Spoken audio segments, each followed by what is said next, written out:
Hello বন্ধুগণ, আসসালামু আলাইকুম। আজকে আবার একটা নতুন রেসিপি নিয়ে চলে আসলাম। আজকে আমি বানাবো করলার ভাজি। তার জন্য পেঁয়াজ কুচি নিয়ে নিয়েছি, আর যে রসুন, যে পেঁয়াজ কুচি আর রসুন দিয়ে দিলাম, দিয়ে হলুদ গুঁড়ো, শুকনো লঙ্কার গুঁড়ো, যে লবণ দিয়ে দিলাম, সাদা তেল দিয়ে দিয়েছি, দিয়ে ভালো করে নাড়াচাড়া করে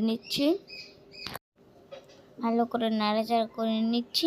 এটা কিন্তু হচ্ছে পুরানো যুগের স্টাইলে, আগে আমার ঠাম্মি বানাতো এটা।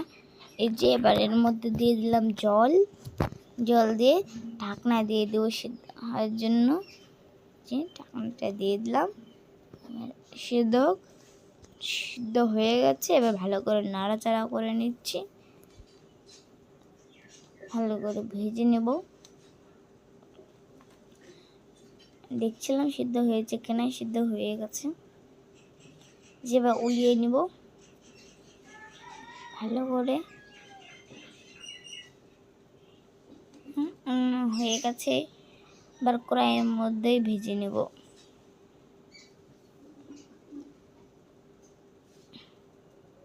দেখাচ্ছিলাম আপনাদের কীভাবে উল্লাতে হবে। হয়ে গেছে।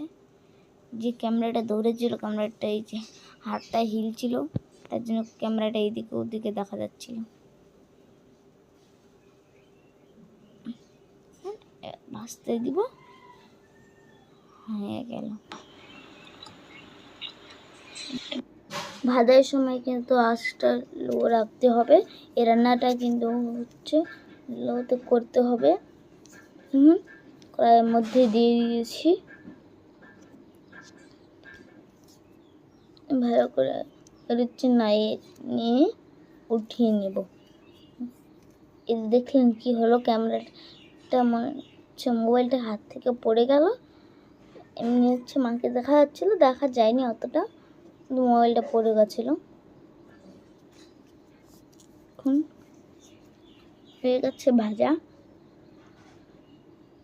এখানে হচ্ছে বেশিরভাগ এই যে বীজগুলোই দেখা যাচ্ছে, তাই না? বাই বাই, আসসালামু আলাইকুম। আমাদের কলার